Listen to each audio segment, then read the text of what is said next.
Merci de nous recevoir chez vous, mesdames, messieurs. Bonsoir. Bienvenue à votre émission Questions d'actualité.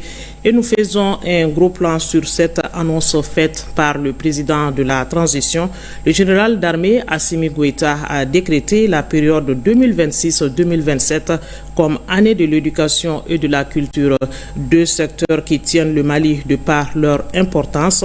L'éducation, ce droit fondamental incluant la transmission de la connaissance, et prépare la jeunesse à l'avenir, boussole de tout développement.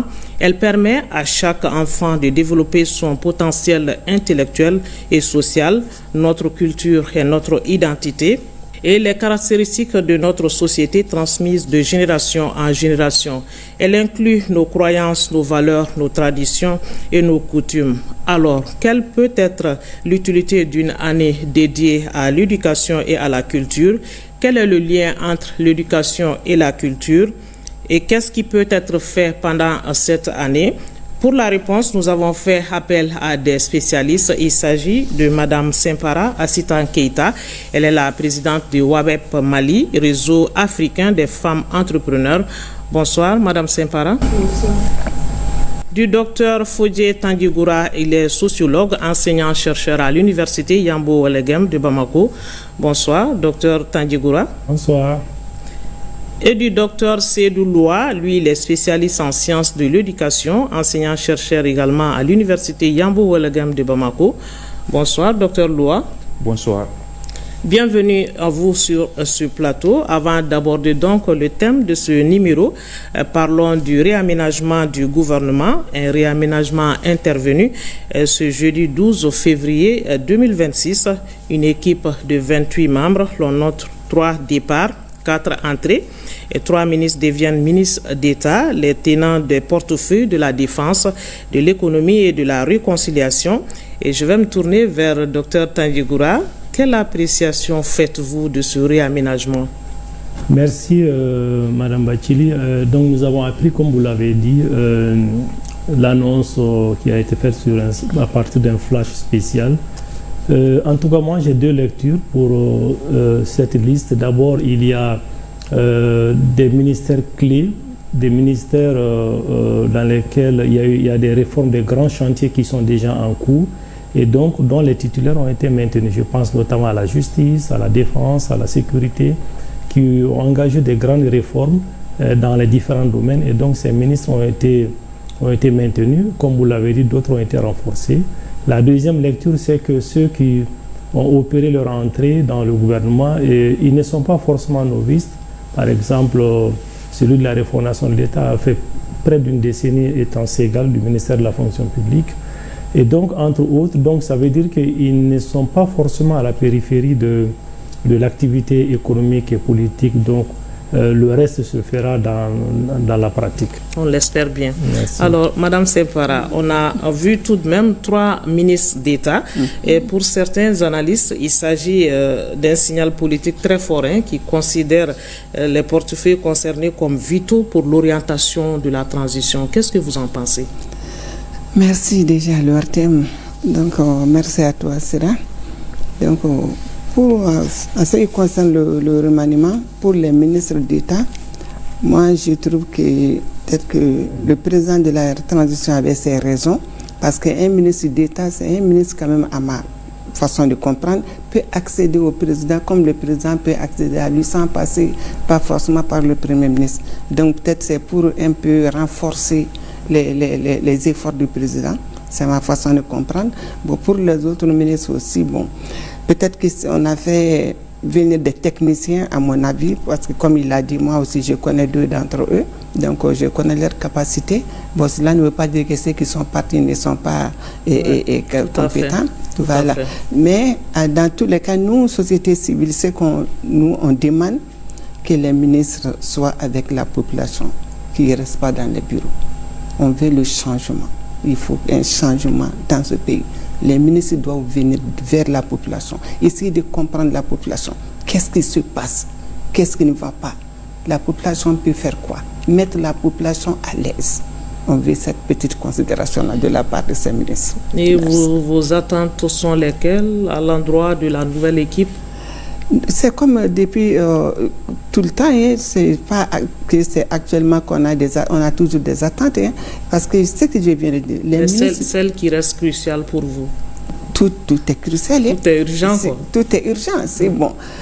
Par exemple, si je prends le panier de la ménagère, ça concerne les femmes. Donc, avec le ministre du Commerce qui est resté, on voit quand même que le marché est bien fourni et que les prix, il n'y a pas eu d'augmentation de prix pour le moment. Donc, ce qui est vraiment quelque chose à saluer.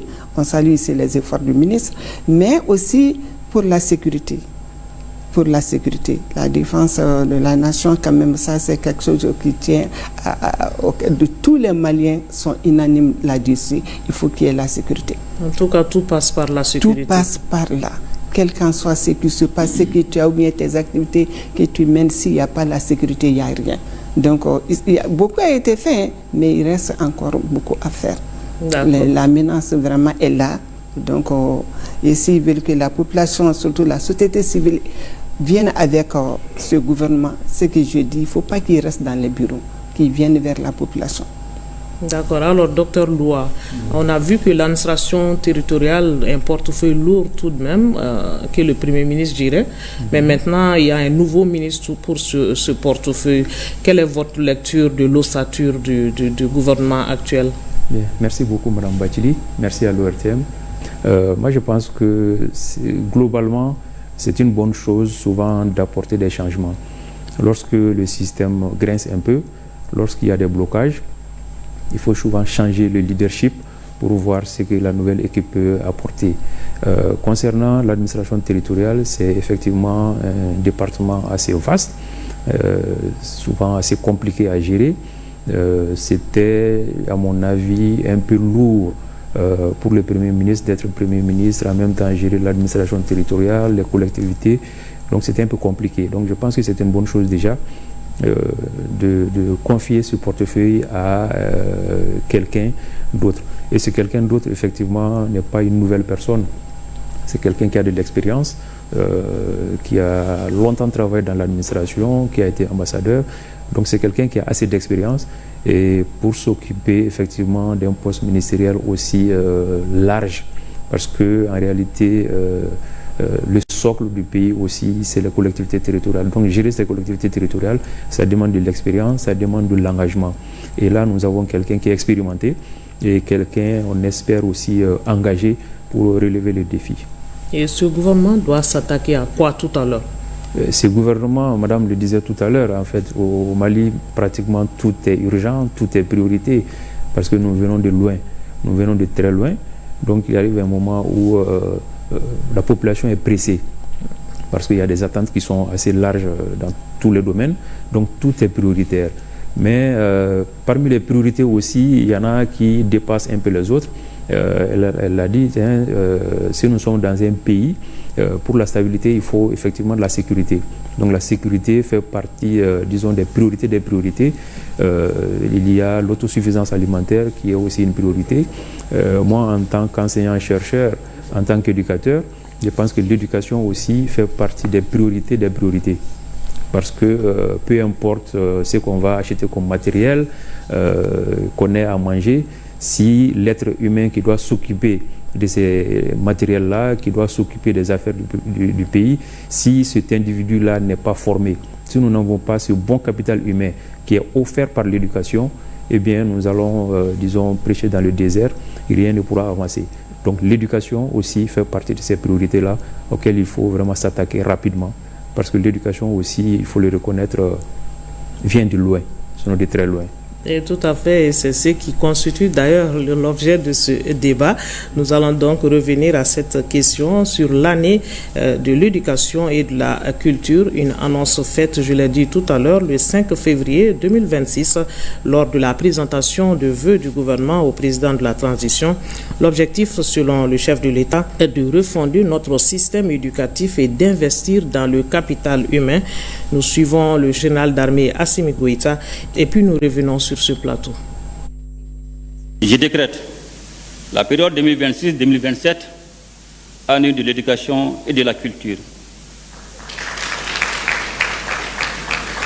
afin d'engager un effort national déterminé pour refonder durablement notre école et investir dans le capital humain.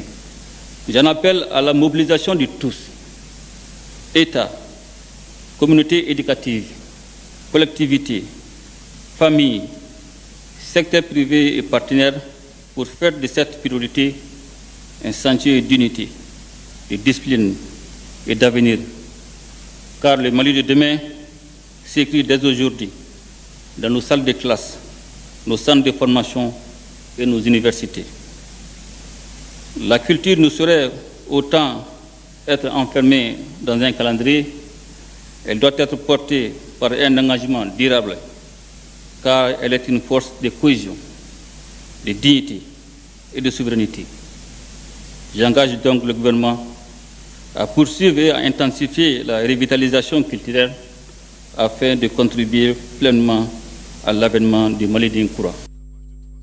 Voilà, l'avènement de Mali d'Inkoura, l'appel est lancé à tous les acteurs. Parmi ces acteurs, Tadjigoura, vous n'êtes pas des moindres, vous les enseignants, chercheurs. Alors, quel est le sens que on peut donner à cette année de l'éducation et de la culture, à votre avis? Eh bien, je pense que c'est quand même un espoir quand le chef d'État parle d'année 2026-27 comme année de la culture et de l'éducation, parce que tout le monde sait que ce domaine a subi beaucoup d'érosion au fil des décennies qui sont passées. Et ça a été dit un peu partout, il y a eu des assises sur l'éducation, il y a eu beaucoup d'initiatives qui ont été enclenchées.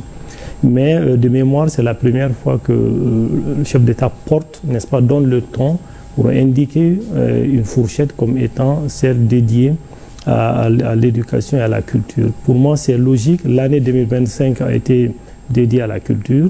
La culture, elle ne suffit pas d'être portée uniquement par des acteurs culturels. Aujourd'hui, nous sommes dans un ensemble qui est l'AES. Il y a un certain nombre de postures politiques qui ont été enclenchées. Et pour inscrire tout ce qui a été dit dans la durabilité, je pense qu'il faut mettre un accent sur l'école, former, n'est-ce pas, un nouveau type de Malien, comme il le dit, Mali d'Inkoura. Donc, cela nécessite, n'est-ce pas, que les idéaux qui sont portés par les hommes politiques, par les autorités politiques, qu'on essaie quand même de refonder notre système éducatif pour répondre à ces exigences dans le futur.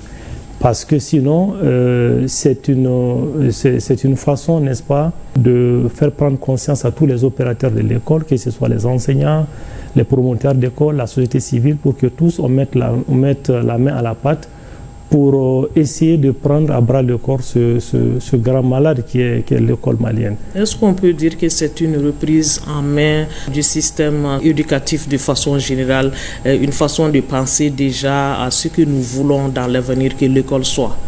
Alors, c'est une annonce qui donne le ton, qui donne la voie, la marche à suivre.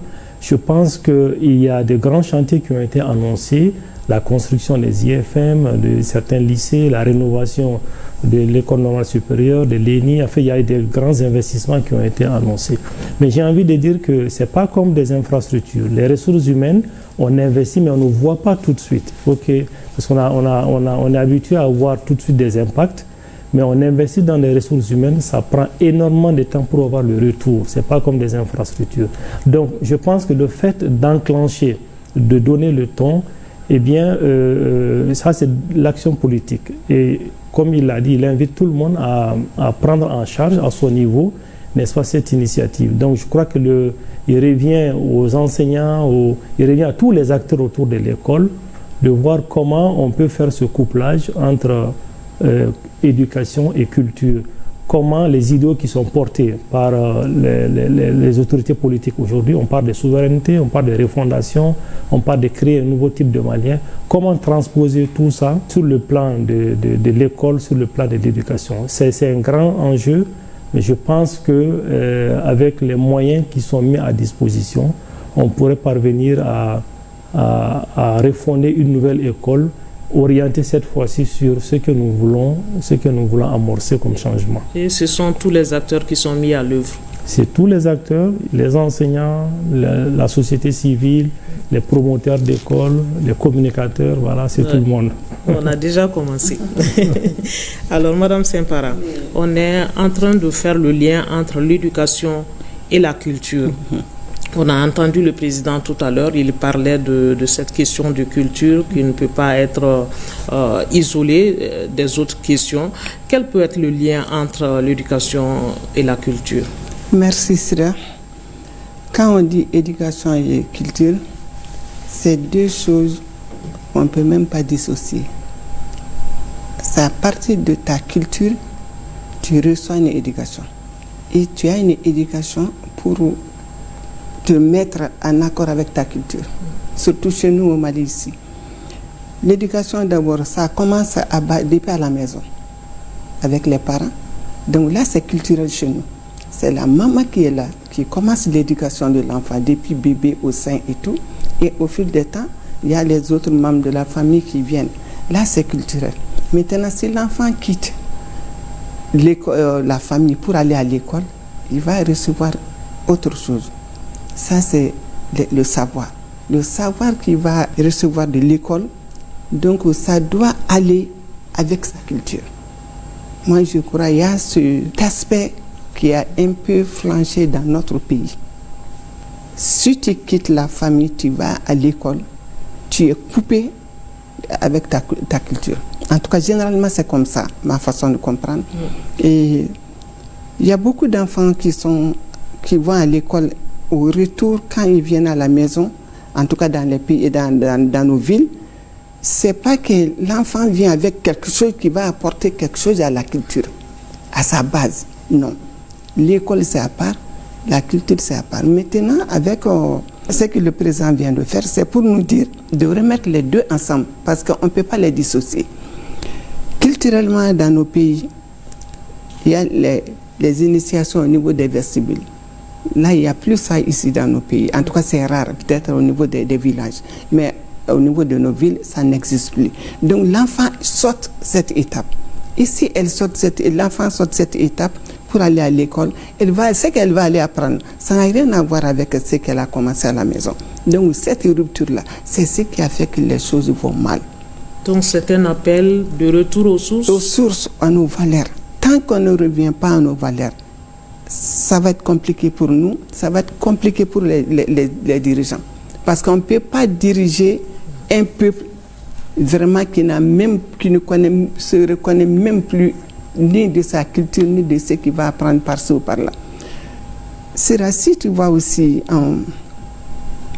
nos pays, tu vois nos peuples,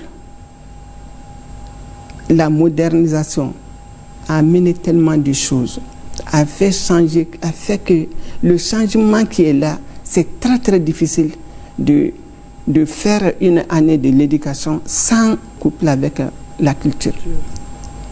Il faut qu'on revienne à nos sources. C'est ça, nous, société civile, c'est ce qu'on veut. Docteur Loa, on dit que l'objectif est de former un citoyen nouveau, un Malidien croix.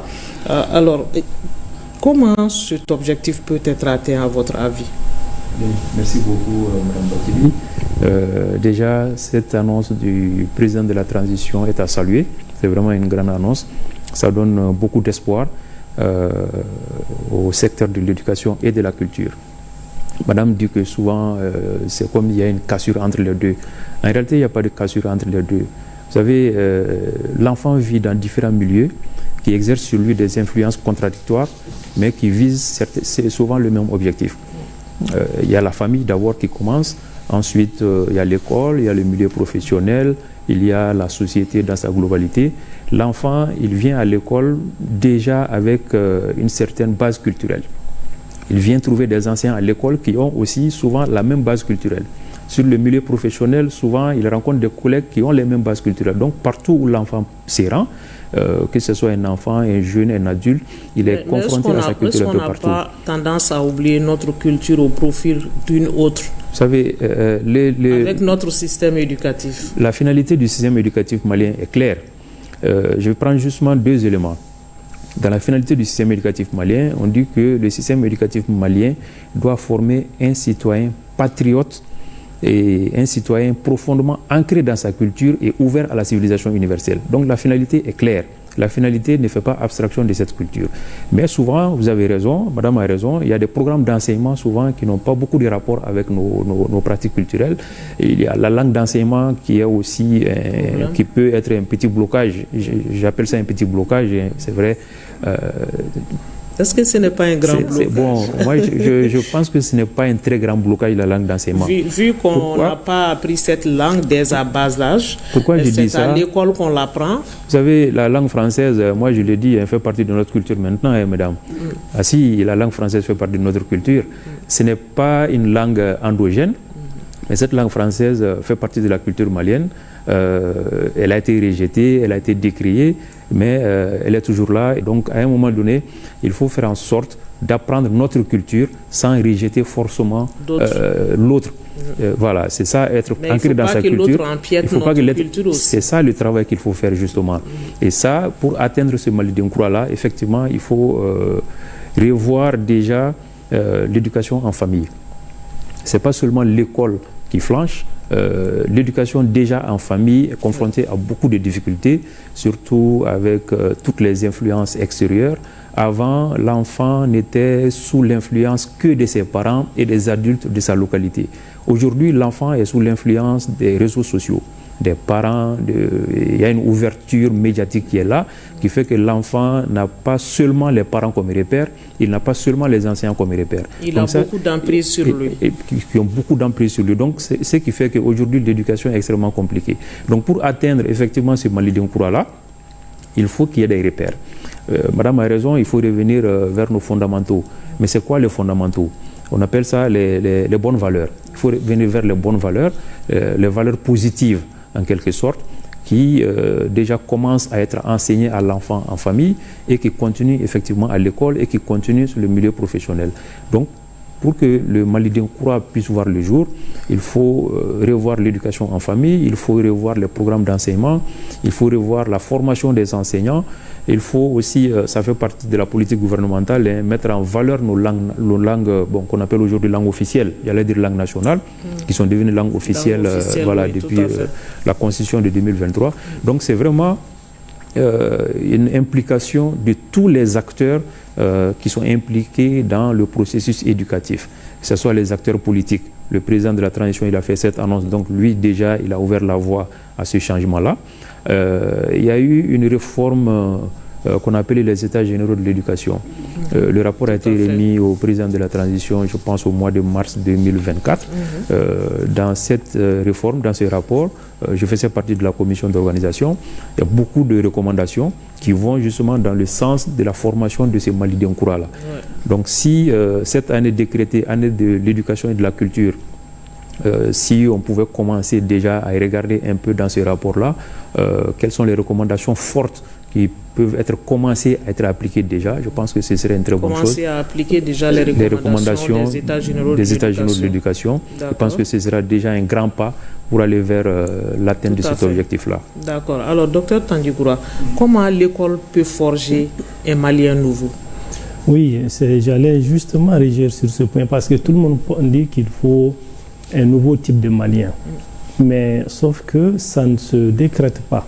C'est un long processus. Et nos cultures dont nous sommes fiers, c'est une bonne chose. Comment les transposer, par exemple, en programme d'enseignement? Comment les théoriser? Et comment réussir à faire de ces valeurs, par exemple, pour parer contre des pratiques de la corruption, pour louer le bienfait? En fait, il y a tout un pan de notre culture dont nous devons réussir à les théoriser ou à les transformer en programme d'enseignement. Ça, c'est un long travail. Or, pour former le nouveau type de Malien dont on a besoin, parce que, par exemple, en parlant de corruption, je me souviens que une fois, le chef d'État disait qu'il fallait vraiment retourner à nos valeurs anciennes, hein, d'élévation morale, de Horoyan, de Dambé. Donc, il faut les transposer pour qu'on puisse former les enfants dès à bas âge. Ça me rappelle également le service civique qui, à mon avis, doit être ramené à un niveau beaucoup plus inférieur. Parce que quand des gens qui sont déjà adultes, on les met au service civique, bon, c'est difficile d'opérer un changement fondamental que nous voulons. Donc pour moi, on doit peut-être repousser le seuil du service civique, l'amener peut-être au niveau à un niveau fondamental pour voir le parcours, pour fabriquer cette fois-ci le type de Malien dont on a besoin. Donc, ça commence par les programmes d'enseignement qu'il faut voir et rendre dynamique par rapport aux objectifs visés par les autorités politiques. Ça commence également par la sélection de nos valeurs culturelles parce qu'on n'a pas besoin de toutes ces valeurs, mais il y en a dont on a besoin.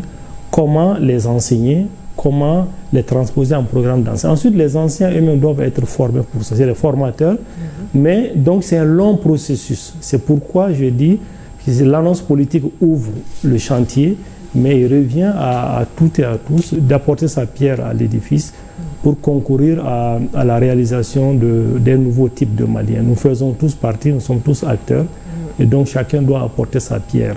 Tout à fait. Ouais. Alors, Madame Sempara, vous parliez tout à l'heure de l'importance de notre culture. Comment nous pouvons l'adapter pour qu'elle soit utile pour l'éducation? Vous savez, quand on parle de culture, ça c'est dans la famille. Ça commence depuis la naissance de l'enfant. Mais ce qu'on constate aujourd'hui, ça va être très très difficile d'avoir des Maliens croix. Ce que je dis, ça ne me plaît pas. Mais c'est une réalité, il faut le dire. Pourquoi? Avant, on était dans les grandes familles. C'est pas que toi, tu as mis l'enfant au monde, mais l'enfant ne t'appartenait pas. C'est pour la famille. L'éducation de l'enfant, c'était toute la famille. Donc l'enfant était éduqué dans un milieu vraiment où il n'y avait pas, en tout cas, de chance que l'enfant puisse échouer. Mais qu'est-ce on voit aujourd'hui? Il n'y a plus de grandes familles. C'est des petites familles maintenant. Chacun vit ses choix. Donc on est là. Et l'enfant, le père, la mère vont au travail. L'enfant est seul généralement avec les aides ménagères ou les nounous. Un enfant de 0 à 5 ans peut avoir un minimum de 5 à 10 nounous ou aides ménagères. Donc l'enfant doit prendre un peu de tout dans tout ce monde-là. Ouais. Ce qui devient compliqué. Donc finalement l'enfant est désorienté. S'il va à l'école, c'est le français, on lui enseigne, on lui dit tout ce qui se passe, mais au retour à la maison, il ne parle pas français, il n'entend pas ce qu'on lui a dit à l'école. Voilà là où il y a eu la rupture entre l'école un peu et la culture. Donc si le président a pris la décision de les mettre ensemble, on ne peut que saluer cette initiative. Ça doit commencer par quoi, à votre avis? Ça doit commencer à la maison. Ça doit commencer à la maison. Il faut qu'on revienne sur nos valeurs fondamentales. Franchement, il faut les petites familles là, même s'ils vont rester ailleurs, qu'ils amènent les enfants dans la grande famille. On nous a dit, c'est depuis la maternelle, les crèches, il faut amener les enfants pour qu'on puisse avoir un mal d'incroissance. Moi, je dis non. Dieu nous a donné des crèches naturelles. Toi, tu travailles, moi, je travaille. Je sonne, j'aime ma belle-mère et puis tout le monde est à la maison. Je ne crains rien parce que l'enfant est dans sa famille. Personne ne peut, rien ne peut arriver à cet enfant, même si moi je ne suis pas là, parce que l'enfant n'est pas à moi seul. Mais depuis qu'on a enlevé ça, l'éducation de la rue, il ne faut pas oublier. Nous, on a été éduqués par la rue. Même si tu sors de chez toi, si tu prends un chemin, il y a un grand salon, une grande salle, tu vas où? Tu n'oses même pas. Il faut que cela revienne. Ça va être difficile que cela revienne parce que les gens sont actuellement devant la télé. Il y a le téléphone aujourd'hui qui est venu tout gâter. Donc les enfants ont accès à ces appareils-là, à ces technologies. Ça nous crée des problèmes. Donc les parents ne peuvent même plus surveiller les enfants. S'ils quittent chez toi, ils vont à l'école, c'est pour aller faire autre chose. Maintenant, ce que moi, je vais proposer, le programme qu'on a mis en place, le PNEB, le programme national de l'éducation aux valeurs, si les éducateurs, les enseignants qui sont là, les chercheurs qui sont là, il faut qu'on essaye de matérialiser ce programme. C'est un très bon programme. Si on arrive quand même à le réaliser, moi je trouve que c'est un très bon programme. Ça doit commencer depuis la maternelle. Les enfants qui vont aller à la maternelle actuellement, mais il faut aussi, comme il l'a dit, des enseignants préparés pour ça, pour ce changement. Et pour clôturer tout ça, moi je dis, tant qu'on n'étudie pas nos langues, ce qu'on cherche, on ne peut pas l'avoir. On va en parler tout à l'heure. Alors, docteur Loua, à quoi doit ressembler l'année de l'éducation et de la culture à votre avis? Qu'est-ce qui doit être mis dans cette année? Bien, merci beaucoup. Déjà, pour dire à madame, vous avez parfaitement raison, hein, mais en réalité, on peut faire, il y a un membre du CNT qui disait, et je suis d'accord avec sa formule, on peut faire un recours au passé, mais on ne peut pas faire un retour dans le passé. J'ai l'impression que madame veut qu'on fasse un retour dans le passé. Quelle est la différence? Ah si, il y a une différence. Il y a une grande différence. Faire recours au passé, c'est essayer de voir quelles étaient les bonnes valeurs, effectivement, qui étaient les nôtres, qui ont tendance à disparaître, à les réhabiliter. Faire un recours dans le passé, c'est essayer de vivre comme nos anciens vivaient avant. Ça, ce n'est pas possible. Ça, ce n'est vraiment pas possible.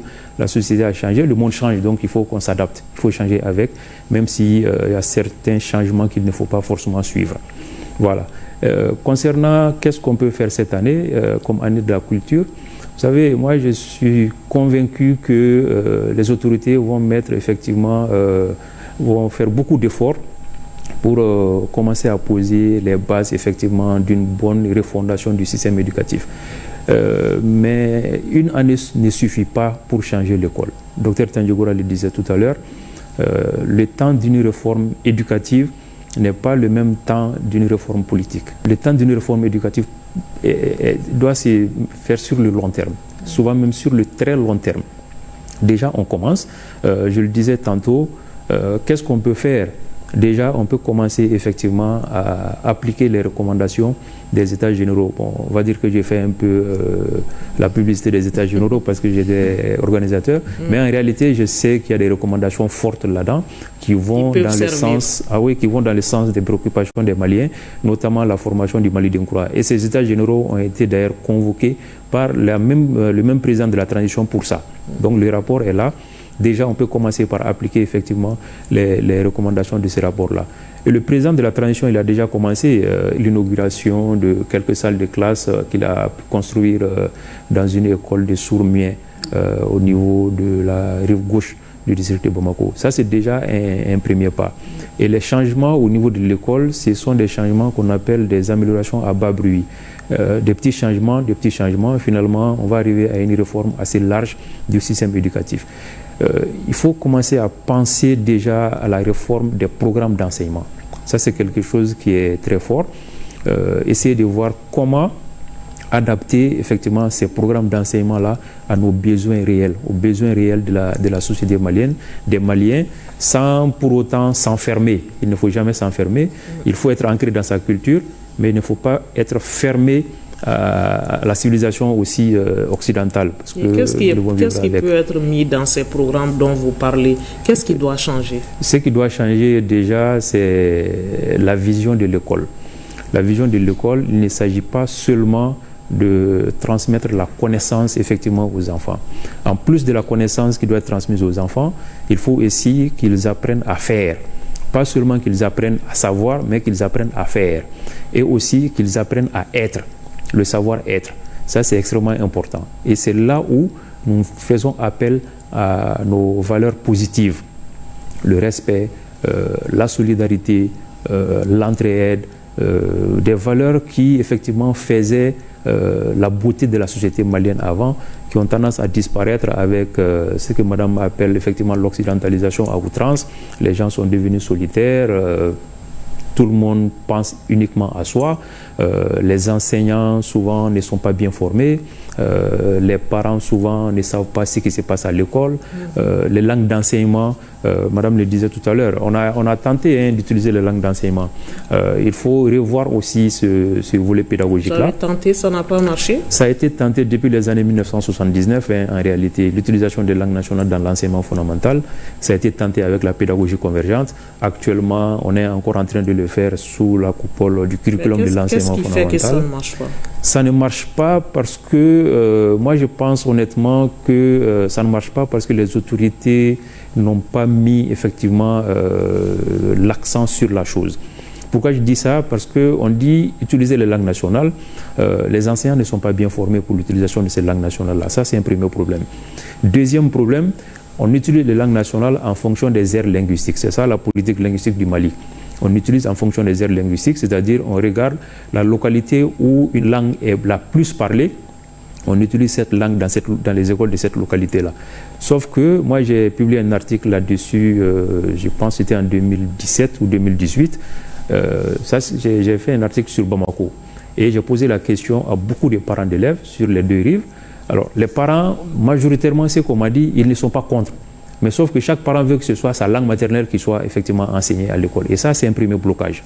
Donc, qu'est-ce qui s'est fait? Les parents, ne voulant pas envoyer les enfants dans une école où une autre langue nationale est enseignée, eh bien, ils préfèrent les écoles privées qui ne les utilisent pas. Donc, tous les parents qui ont un peu de moyens envoient leurs enfants dans des écoles privées, y compris nous les enseignants, hein, y compris l'administration même.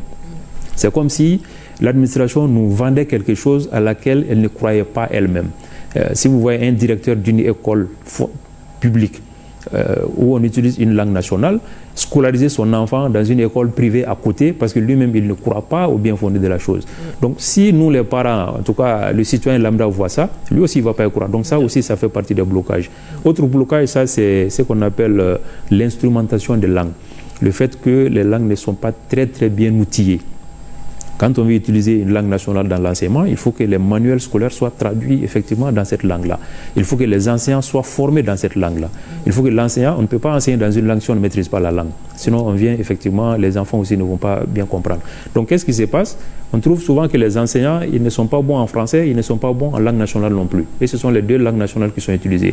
Donc, il y a toutes ces difficultés-là qui font que l'utilisation des langues nationales... Il faut des solutions à toutes ces difficultés. Il faut des solutions à toutes ces difficultés pour que les langues nationales puissent être effectivement le vrai médium d'enseignement. Et il faut valoriser aussi ces langues sur le plan international, parce qu'on ne forme pas un individu pour qu'il reste sur place. On voyage. L'enseignant, il est appelé à voyager, l'étudiant, l'apprenant, il est appelé à voyager. Donc il faut que cette langue d'enseignement aussi soit valorisée sur le plan international. Donc il y a toutes ces petites choses-là qu'il faut régler avant de commencer effectivement à avoir les impacts, voilà, les impacts positifs de l'utilisation de langue nationale. Et la langue, c'est l'un des éléments fondamentaux effectivement de la culture. Donc si nous voulons que la culture soit effectivement au devant de la scène, il faut effectivement que les langues nationales aussi soient bien outillées et soient bien utilisées. D'accord. Nous allons voir du côté des citoyens maintenant, 2026-2027, année de l'éducation et de la culture. Voyons à présent ce qu'en pensent les citoyens, à quoi ils s'attendent pendant cette période et ce qu'ils ont comme proposition à l'État pour cette année dédiée à l'éducation et à la culture. C'est un Vox Pop qui a été réalisé par Mohamed Namakita. Il faut maintenant ajouter l'éducation à la culture. La culture nous a permis de nous concentrer sur nous-mêmes, de nous interroger et de nous dire, ah tiens, voici des valeurs que nous pensons incarner le Mali d'un croix. Bon, maintenant, l'éducation va nous permettre d'enseigner ces valeurs-là et de faire en sorte que alors nous puissions vraiment bien avancer dans la construction du nouveau Mali. Les acteurs ont été tout le jour mobilisés.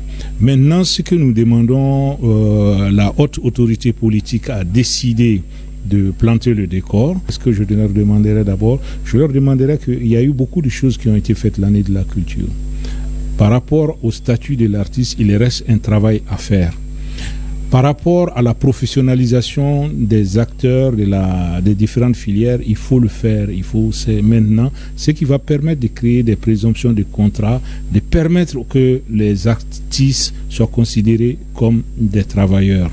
C'est aussi aider le monde de la culture à travers la création d'un cloud culturel national pour que les données soient au niveau du Mali. Et faire en sorte que l'éducation aux valeurs soit vraiment introduite, les programmes de formation aujourd'hui au niveau du Mali. Et que c'est cet ensemble-là qui nous permettrait, je crois, de poser les moules dans lesquels nous allons fabriquer le nouveau Malien, le Malien de demain qui doit répondre au développement du Mali pour la projection de 2063. Donc vraiment, je crois que tous les ingrédients sont réunis aujourd'hui pour que nous commençons à passer à la phase concrète de l'élaboration et de la fabrication, donc je dirais tantôt, de ce nouveau malien.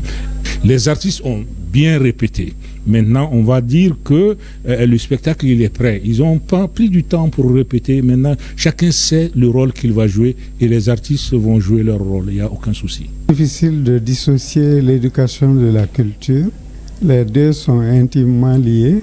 Qui parle d'éducation parle de culture. Et l'une est au service de l'autre pour créer une certaine harmonie dans la société. Et pour transmettre la culture, il faut nécessairement l'éducation. Donc le fait que l'année soit décrétée année de l'éducation et de la culture, c'est une très bonne chose. Ça peut aider à créer un nouveau type de Malien pour répondre aux besoins préoccupants de l'avènement du Malikoura. Je vous avoue que cette décision n'est que la suite logique d'une dynamique déjà engagée depuis l'instauration de la transition.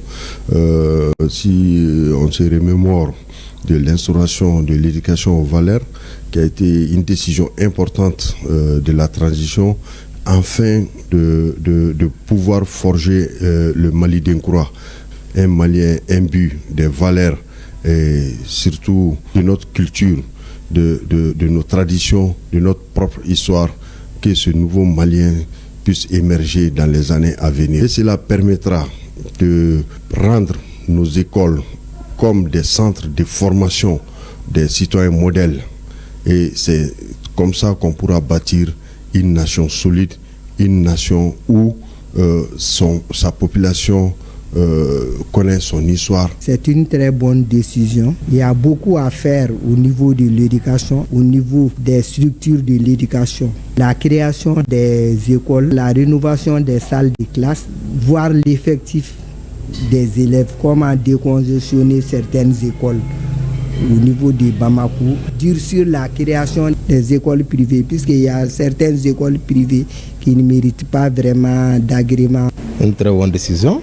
Moi, je souhaiterais quand même voir vraiment des réformes solides au niveau de l'éducation, surtout au niveau de l'éducation primaire.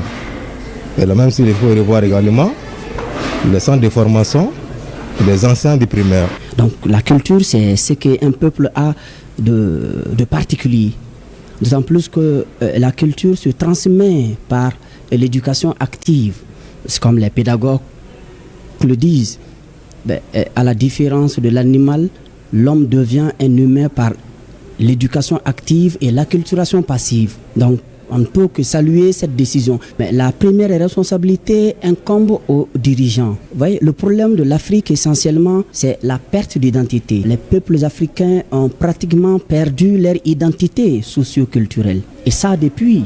Maintenant, aucun développement ne peut avoir lieu sans ce qu'on appelle cette réhabilitation de notre identité culturelle. Je pense que le président de la transition, Assimi Goïta, a pris une bonne initiative parce que je vois le Mali a besoin vraiment d'années culturelles et d'éducation, surtout maintenant parce qu'il y a beaucoup d'élèves qui ne sont pas vers le bon chemin.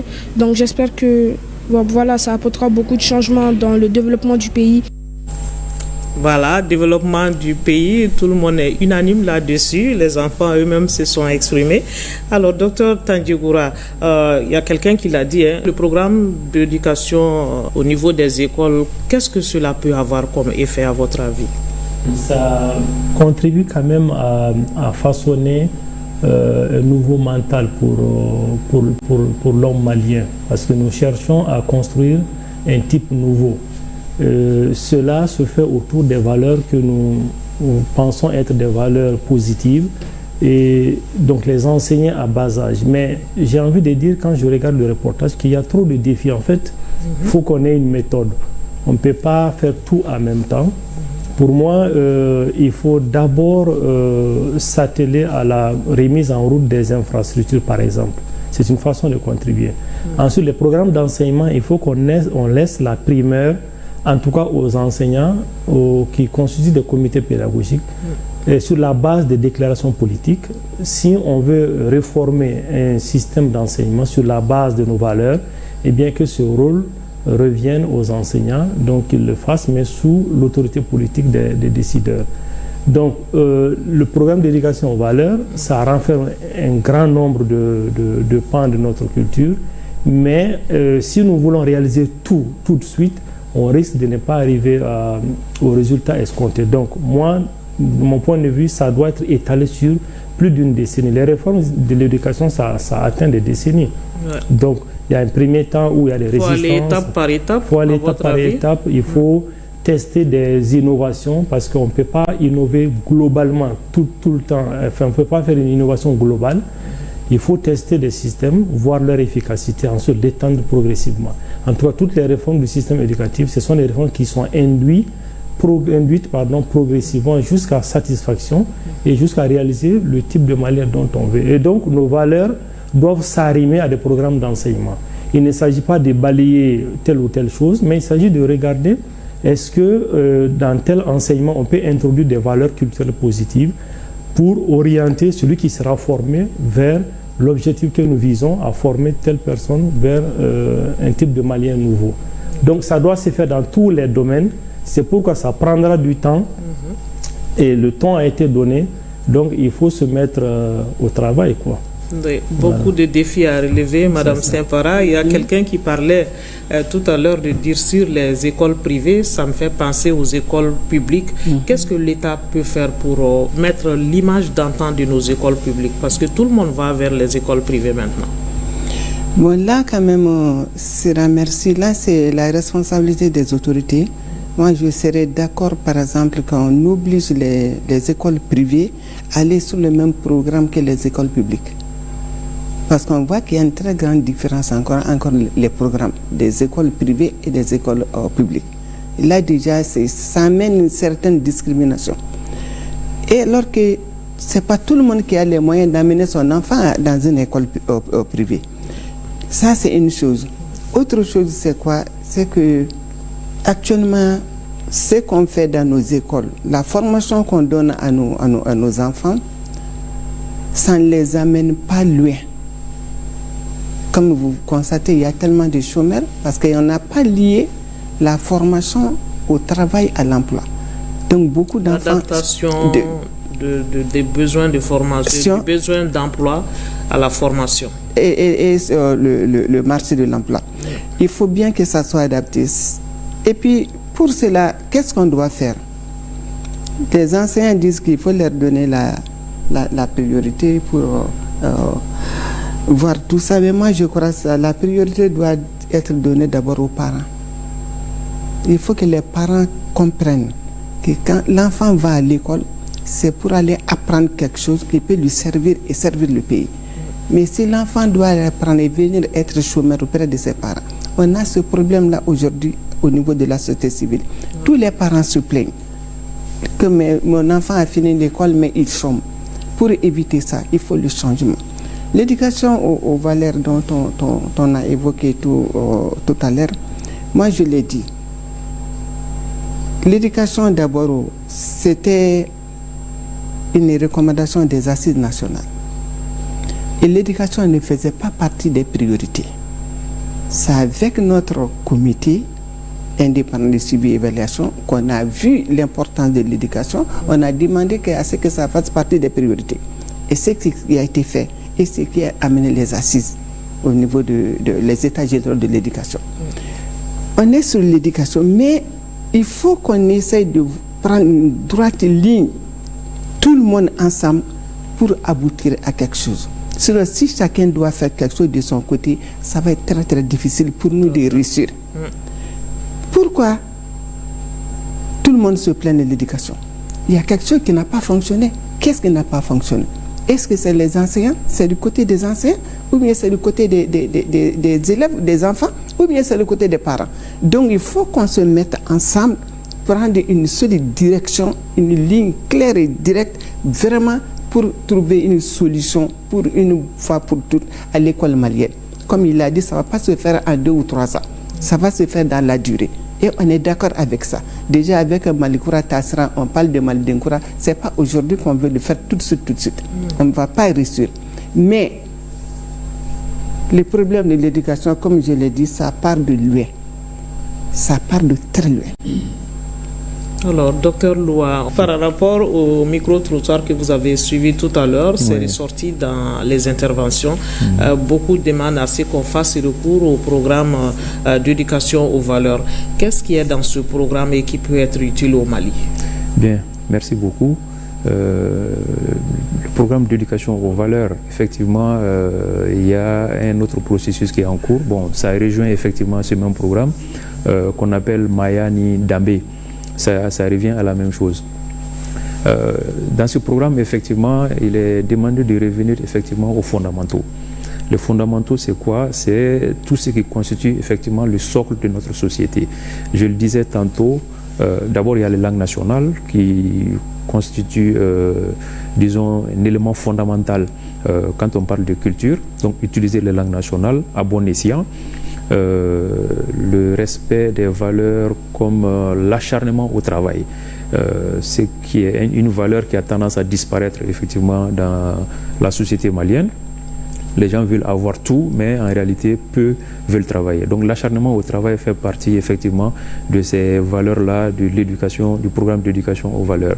Le respect. Le respect est une valeur souvent qui n'est pas très considérée, mais en réalité qui fait partie aussi de ces valeurs positives-là qui constituent le fondement de notre société. La solidarité, par exemple, aussi fait partie des fondements de nos valeurs sociétales. L'environnement, l'éducation à l'environnement, qui aussi fait partie des valeurs fondamentales effectivement de nos sociétés. Donc c'est l'ensemble effectivement de ces valeurs positives-là qui constituent les programmes d'éducation aux valeurs qui doivent être transformés en modules d'enseignement. Et pour que ce soit transformé en module d'enseignement, il faut le concours des enseignants, le concours des parents d'élèves.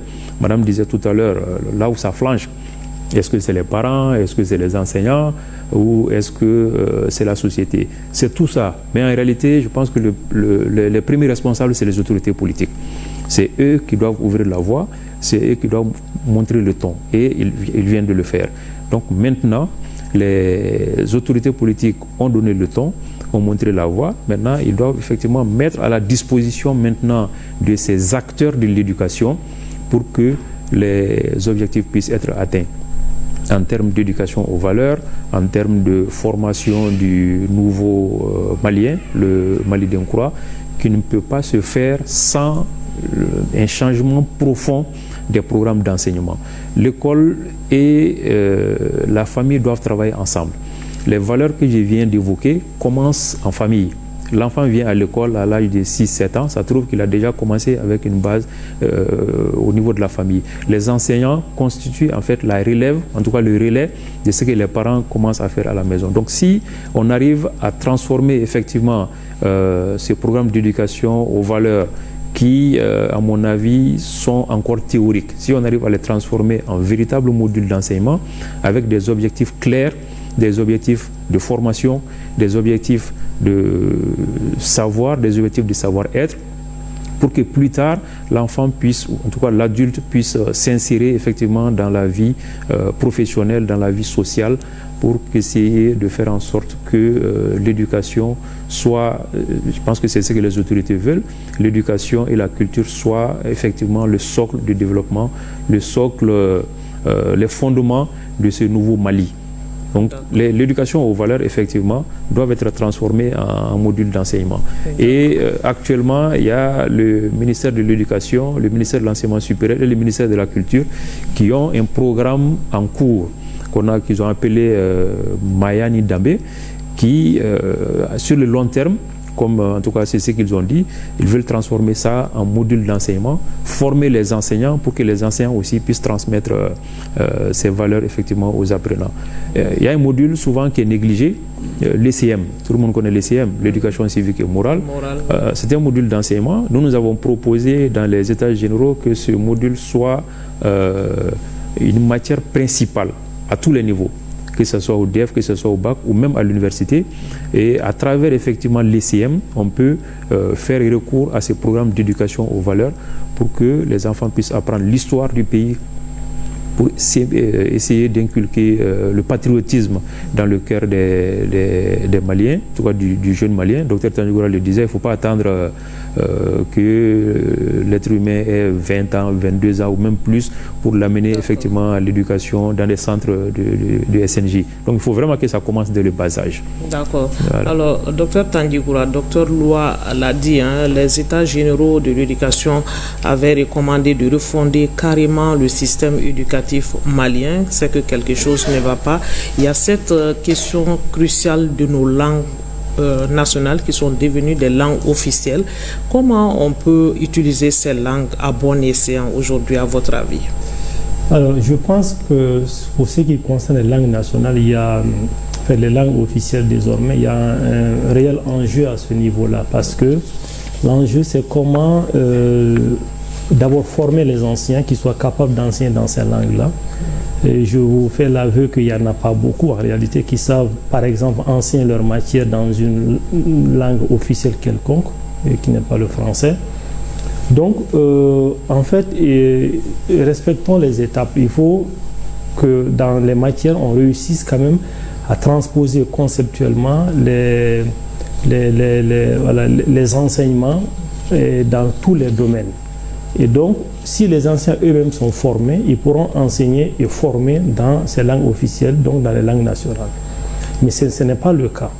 Donc, ce qui fait qu'aujourd'hui, pour rendre opérationnelles ces langues, en termes d'enseignement, il faudrait d'abord conceptualiser les notions des différents enseignements, les transposer dans les corpus de langues nationales, ensuite former les anciens et puis faire ce portage.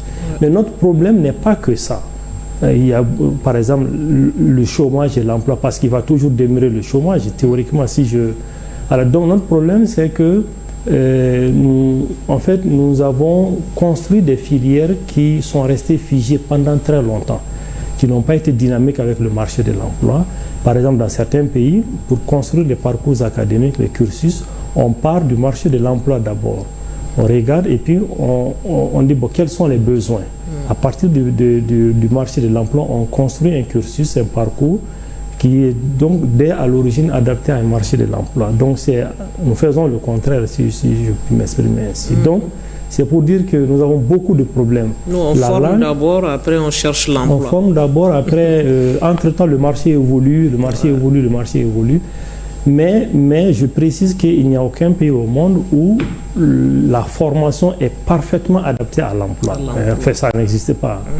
Mais ce qui existe dans d'autres pays, c'est qu'il y a des ouvertures, c'est-à-dire que vous avez une licence dans tel domaine, on pense que vous pouvez exercer tel emploi. Donc, il y a des possibilités, des ouvertures. Mais comme notre marché n'est pas assez dynamique, donc ceux qui ont fait telle formation, ils restent encore dans l'esprit de fonctionnaire, ils veulent trouver un emploi, une insertion dans la fonction publique et ça pose un réel problème. Donc il faut d'abord nettoyer tout ça et donc cela passe d'abord par des programmes d'enseignement qui sont adaptés. La question de langue, moi je dis une fois de plus, partons lentement, faisons les choses étape par étape, il reviendra un moment où on va muter vers ça. Mais si on veut faire toutes les réformes, c'est-à-dire que sur les langues, sur les programmes, sur construire un Malien, ça prendra du temps. Il faut faire un choix d'abord. Il faut d'abord faire un choix. Soit on va opérer sur les infrastructures, les mettre en bonne et due forme. Ensuite, on va travailler sur les programmes d'enseignement, les programmes d'histoire qu'on enseigne par exemple, les programmes de géographie, et les programmes de biologie. Alors, comment on peut les faire muter progressivement? Au final, nous aurons des gens qui sont formés, mais avec les réalités de notre pays. Et donc, pour voir la répercussion de cette réforme, ça prend du temps. C'est ce que je disais au début du débat, c'est les ressources humaines, leurs répercussions, c'est des décennies, ça ne prendra pas tout à l'heure. Et il faut que nous soyons conscients de ça, c'est pas comme une infrastructure. Il ne faut pas qu'on dise, on a décrété l'année de l'éducation, mais où est-ce qu'on en est? Mais ça, le résultat, c'est plusieurs années plus tard. Pour enseigner dans nos langues, il faudrait qu'il y ait des formateurs enseignants qui savent lire et écrire dans nos langues. Dans nos langues et qui savent enseigner dans nos langues et qui sont prêts à accueillir ces réformes-là. Parce que je pense notamment aux syndicats et à beaucoup de gens. Donc il faut que tous ces acteurs-là soient impliqués dedans pour que la réforme enclenchée soit portée par tous les acteurs. En tout cas, ça a des avantages tout de même, Madame Simpara. Quels sont les avantages si nous apprenons dans nos langues? Les avantages sont multiples. Mais ce que je m'avais demandé à mes deux co-débatteurs, il y avait déjà des programmes sur nos langues nationales. Il y avait Kibarou, il y avait Denafla. Il y a eu tellement de choses qui ont été... Il y avait des enseignants qui dispensaient des cours à notre langue, Bamananka par exemple. Kibarou Kala, ça existait au Mali depuis des années. Moi, j'ai des frères qui n'ont pas été à l'école, qui sont venus à Bamako, quitter Banaba pour venir. Ils sont allés dans les écoles, c'est la nuit, ils faisaient des cours pour aller apprendre le Kibarou et Bamananka Kala. Mais comment se fait-il qu'on va nous dire aujourd'hui que c'est compliqué? Il faut fouiller. Moi, je ne suis pas dans votre corps. Mais ce que je sais, ça, il y a des moments où vraiment Balikou Kala était en valeur au Mali. Mais qu'est-ce qui a fait que... Non, c'est pas différent. Non, c'est pas différent. Écoutez, c'est ce que je vous dis. Moi, je ne suis pas dans votre corps. Moi, je suis de la société civile. Moi, je vous dis ce que je pense et ce que je sais. Denafla faisait quoi? Et on me dit qu'on ne peut pas aller tout de suite sur nos langues nationales, alors que si on prend le Bamanankan, par exemple, qu'est-ce que Alakahine, professeur Vézor, qu'est-ce qu'il n'a pas fait sur ça? Il a même mis ça informatisé ça. Oui. Il y a les dictionnaires en Bamananka, mais pourquoi on ne peut pas aller sur nos langues? Et pour les autres langues aussi, pourquoi non? Quand les autres donnent de la valeur à notre langue, nous on ne doit pas rester quand même en marche. On a vu ici à un moment donné, s'il vous plaît, au temps de Ibeka, quand le France Inter là, a pris le Bamananka, il faisait des émissions en Bamananka. BBC faisait la même chose. Mais pourquoi nous, on dit que c'est compliqué? Ils ont appris. Les enseignants qui seront d'accord pour apprendre la langue, les langues nationales et enseigner ça aux enfants, il faut essayer de les chercher. Il faut essayer de les chercher parce que tant qu'on ne va pas parler nos langues, là, on va nulle part. On va nulle part. Si vous voyez que tout le monde envie aujourd'hui les Chinois, ils parlent leur langue. Partout où il y a le développement total là, ces gens-là parlent leur langue. Il est temps qu'on revienne sur terre et qu'on parle nos langues. Sans nos langues, il n'y aura pas de développement. Tu vois, tu es à Bamako ici, 90% des Maliens ne parlent pas français. Les enfants qui sont à l'université ne peuvent pas te tenir, faire une lettre de 3 lignes. C'est compliqué. Finalement, où est-ce qu'on va? Nous, société civile, on est confuse. On veut comprendre. Peut-être qu'il faut faire la promotion de nos langues aussi à l'extérieur, puisque à Bamako aussi, ce n'est pas tout le monde qui parle Bambara non plus. Je prends le cas du Bamaranka, sinon c'est 13 langues officielles. Oui. Il y a 13 langues, quelle qu'en soit. Si tu es à Bamako, une de ces langues-là, tu vas parler ça. C'est les 13 langues, mais je suis en train de prendre le cas du Bamaranka seulement. Sinon, c'est les 13 langues qui sont officielles. On est d'accord avec ça. En tout cas, moi, ce que je sais, on a tout tenté, on a tout étudié. On a échoué. Et revenons à l'essentiel. L'essentiel, c'est de parler nos langues, faire tout en nos langues, consommer ce que nous produisons pour que la souveraineté, elle soit une réalité. J'ai compris, Madame Simpara. Docteur Blois veut intervenir. Ce que je voulais dire à Madame est qu'elle parle de deux choses différentes. Ce que vous évoquez, ça c'est l'éducation non formelle, c'est l'alphabétisation. Ce n'est pas la même chose que l'école. C'est différent. Pour l'école, effectivement, vous avez raison, ça a été tenté. Les premières expériences datent des années 79. L'État malien, déjà depuis la réforme de 1962, le premier président du Mali a dépêché une équipe à l'extérieur pour aller voir comment ça se passait, parce qu'il avait comme objectif, effectivement, d'utiliser les langues nationales dans l'enseignement. Tout à fait. Cette équipe est venue dire au président Modibo Keïta que c'était une bonne chose, mais que le Mali n'était pas prêt. Donc, ils ont dit dans la réforme que les langues nationales allaient être utilisées une fois que le pays serait prêt à le faire. Et c'est plus tard le président Moussa Traoré qui a commencé avec l'expérience. Et l'expert qui est venu aider les Maliens pour implanter effectivement ces langues nationales-là, c'était un Belge. Donc ils ont tenté l'expérience à Ségou et à Koulikoro. La première expérience a bien marché, vous avez raison. Mais la première expérience a bien marché. Pourquoi? Parce que c'était dans 4 écoles seulement, ce n'était pas au niveau national. Les enseignants ont été bien formés. Et dans les classes, à l'époque, il n'y avait pas assez d'effectifs. Et l'expert, il l'a dit, pour que ça marche, il ne faut pas plus de 30 élèves dans une salle de classe. Quel est l'état de nos salles de classe aujourd'hui? Ça, c'est un problème. Il a dit, pour que ça marche, et les Maliens sont d'accord avec ça, nous sommes tous d'accord avec ça, il faut que l'enseignant soit formé. Dr Tandjikoura vient de le dire. On ne peut pas enseigner dans une langue si nous-mêmes, nous ne maîtrisons pas la langue. Et moi, récemment, j'ai observé des salles de classe dans la localité de Banamba. Vous avez parlé de Banamba. J'ai observé des cours des enseignants en langue nationale. Mais c'est une catastrophe, madame. Ils ne sont pas formés. Moi, je n'accuse pas les enseignants. En fait, ils sont dans un système. C'est le système qui fait qu'on n'était pas allé vers ça. Justement. Donc, c'est extrêmement compliqué. Quand on vous dit que c'est compliqué, ça ne veut pas dire qu'on est contre. Et ça ne veut pas dire que c'est impossible non plus. Mais c'est la réalité aujourd'hui est que nos langues, beaucoup de nos langues, c'est vrai, avec le Bamanagan, ça a commencé depuis longtemps, mais beaucoup de nos langues ne sont pas assez outillées. Les enseignants ne sont pas assez formés, les infrastructures ne sont pas adaptées.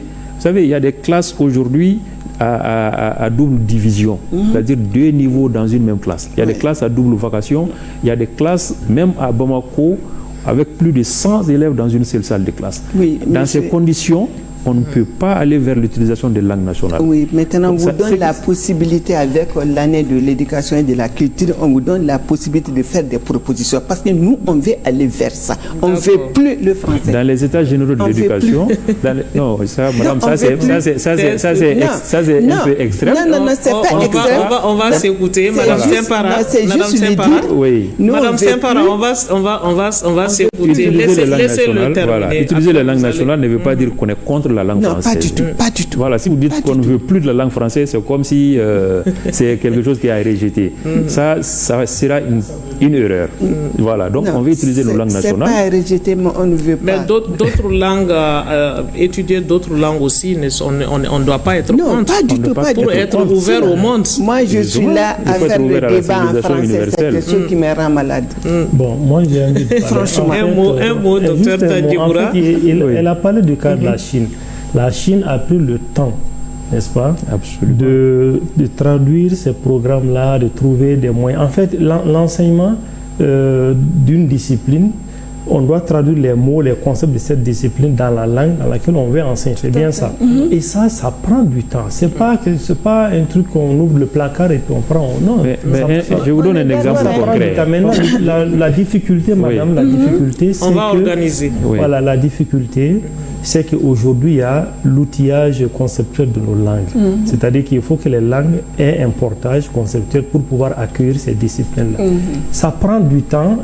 Il faut réfléchir à ça. Il faut traduire. On veut vraiment réussir, mais il faut bien arriver à ça avec les bons arguments et les bons éléments. Vous avez le temps. Malikoura, Tassira Bak et Meflani Biorani Sabala. Avant là. Au cas où Dien Fembe Angakany. D'accord, c'est compris. On va fermer ce chapitre puisqu'on est pris par le temps. J'aimerais faire réagir Dr Tandjikoura par rapport à ce qui est ressorti tout à l'heure dans l'intervention du chef de l'État. La culture qui est donc considérée comme un engagement durable, une force de cohésion. En tant que sociologue, en quoi la culture peut être une force de cohésion? Oui, alors la culture, c'est quand même, on l'a défini comme l'ensemble des productions matérielles et immatérielles, dont le tout fait partie. Les bâtiments, ça fait partie des cultures, les chants, les danses. Maintenant, cette culture a une force fédératrice si, n'est-ce pas, elle est partagée par un grand nombre de citoyens maliens, par exemple. Donc, c'est la seule chose qui est susceptible de nous réunir. Et c'est la seule chose, si jamais on ne s'entend pas, ça peut être aussi source de division. Donc, dans tous les grands pays, dans tous les pays économiquement puissants, eh bien, ces pays ont réussi, n'est-ce pas, à réunir un maximum de personnes autour des valeurs culturelles qui sont communément partagées.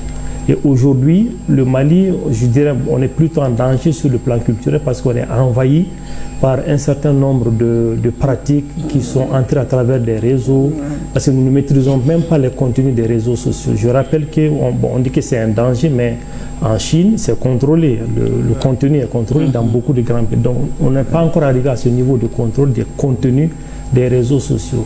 Donc, c'est pour vous dire que notre culture doit garder sa force vitale. Et tout le monde gagne dans ça. Et lorsqu'elle s'étiole, lorsqu'elle devient faible et que le contenu est éviscéré et que c'est tourné vers d'autres contenus culturels, eh bien, on deviendra un peuple, nous ne serons peut-être pas nous-mêmes, nous ne serons pas d'autres personnes. Donc, il faut réussir à reconfigurer notre culture à travers tous les créneaux qu'on peut avoir, que ce soit les réseaux sociaux, que ce soit à travers la famille, que ce soit à l'école. Donc, cette culture doit pouvoir être restaurée à tous ces niveaux-là. D'accord, voilà. C'est intéressant, mais on est à la fin. Hein. On va faire un dernier tour d'étape. Madame Saint-Farah, je commence par vous. Les résultats de la réussite de cette année de l'éducation et de la culture, ça dépend de tous les acteurs. Il faut que chacun joue sa partition. Et qui doit faire quoi, à votre avis, pour la réussite de l'annonce du président de la transition? Moi, je vais dire plus, il faut que les familles s'impliquent. Tout part de la famille. Si les familles ne se retrouvent pas, ne reviennent pas sur leurs valeurs fondamentales, ça va être très compliqué. Parce que c'est dans la famille, on parle de culture. Chaque ethnie chez nous a sa culture. Et à un moment donné, les cultures-là, on les met ensemble et ça donne quelque chose de très, très formidable qui peut servir à tout le monde. Si vous voyez aujourd'hui, même au niveau de l'éducation, si un enfant qui n'apprend pas ses leçons, qui va aller tricher à l'école parce que quelque chose lui a manqué, ça c'est l'éducation. Si tu tiens à ta culture, toi tu sais que dans notre culture, on ne doit pas tricher, on ne doit pas voler. Tu ne vas pas aller voler à l'école. Un fonctionnaire qui va faire des choses au niveau de l'administration, c'est une question de culture. Quand on est bien culturellement, non seulement on peut être avec tout le monde et se sentir à l'aise avec tout le monde. La culture, c'est l'ossature même de l'humanité. Tout à fait. Alors, docteur Tadjikoura, pour terminer maintenant. Oui, pour terminer, moi je crois que l'annonce de l'année de la culture et de l'éducation, eh bien, ça touche à beaucoup d'acteurs. C'est-à-dire qu'aujourd'hui, l'annonce a été donnée. Donc, il s'agit maintenant de demander à tous les acteurs qui sont concernés dans la chaîne de cette année de la culture et de l'éducation de jouer leur partition. Je pense que le temps est donné pour toutes les réformes. C'est pensé au niveau de l'élite politique, mais la réforme elle-même n'est matérialisée qu'à travers les masses populaires, les fonctionnaires et tous ceux qui sont concernés. Donc chacun doit jouer sa partition. D'accord. Alors, docteur Loua, pour boucler, sur quoi doit reposer l'année de la culture? Qu'est-ce que nous pouvons faire, tous les acteurs concernés? Tous les acteurs concernés, effectivement, doivent jouer leur partition, comme le disait docteur Tandjikoura. Le temps est donné. Maintenant, il faut mettre tout ça en pratique. Il ne faut pas rester au niveau de la théorie. On ne peut pas améliorer l'éducation et la culture sans les parents. Les parents doivent effectivement être au cœur du processus parce que l'éducation commence en famille, le patriotisme normalement commence à être enseigné en famille, l'importance de ces valeurs positives doivent être commencées à être en famille par les parents. On ne peut pas améliorer l'éducation et la culture non plus sans les enseignants. Parce que c'est eux qui constituent en fait le relais effectivement pour les parents à l'école. On ne peut pas améliorer l'école sans les enseignants, on ne peut pas améliorer l'école contre les enseignants. Donc il faut vraiment qu'ils soient au cœur du processus. C'est eux qui vont transmettre effectivement ces contenus-là aux enfants à l'école. Il ne faut pas oublier les apprenants eux non plus. Parce qu'il y a un paradoxe au niveau de l'école, tout ce qu'on fait, c'est pour les apprenants. Quand on forme les enseignants, quand on construit des infrastructures, quand on met en place des modules d'enseignement, tout va vers les apprenants. Mais souvent, on oublie l'intérêt de ces apprenants eux-mêmes. on les oublie. En fait, ils sont dans une sorte de carcan, alors qu'ils sont au cœur du processus. Donc il faut aussi considérer les apprenants, les besoins de ces apprenants-là. Il faut considérer aussi la société civile qui doit aussi jouer sa partition, les médias qui doivent aussi jouer leur partition, surtout avec toutes ces pressions des réseaux sociaux. Je pense que les médias, vous faites déjà beaucoup de choses, on vous encourage à continuer dans ce sens. Merci. Donc tout le monde doit jouer sa partition, mais n'oublions pas, les premiers responsables de l'école, ce sont les autorités politiques. Donc eux aussi, effectivement, doivent jouer leur partition en mettant à la disposition de tous ces acteurs-là les moyens nécessaires pour travailler, pour que l'éducation puisse réaliser son rêve, c'est-à-dire la formation du capital humain pour le développement du pays. Merci d'être passé sur ce plateau. Merci pour vos suggestions à tous les niveaux. Merci beaucoup. Alors, ce débat se referme ici sur l'année de l'éducation et la culture. En attendant, bien sûr, d'autres forats, nous parlions de la question de refondation du système éducatif avec quelle stratégie et quel avantage.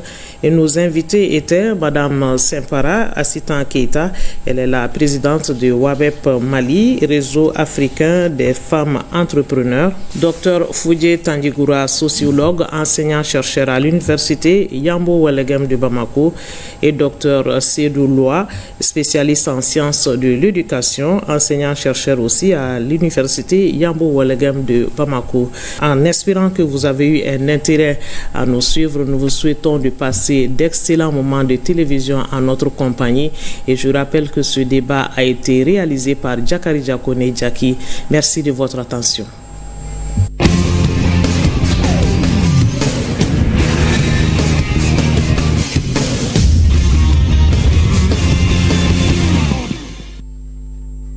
Le RTM, l'ORTM, ORTM, la passion du service public.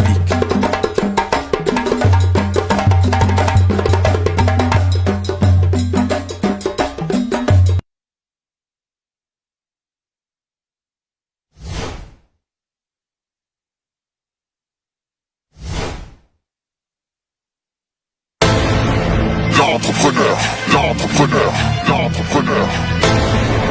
L'entrepreneur, l'entrepreneur, l'entrepreneur, l'entrepreneur, l'entrepreneur,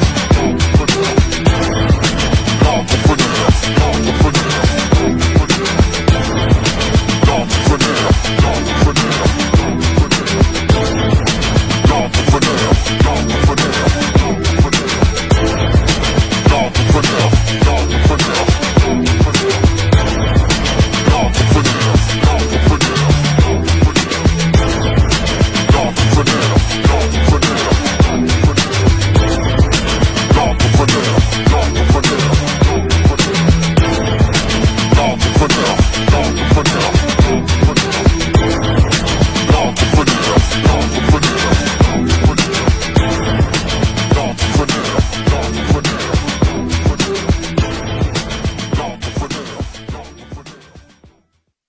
Entreprendre, ce n'est pas attendre que les conditions soient parfaites, mais décider d'agir ici et maintenant.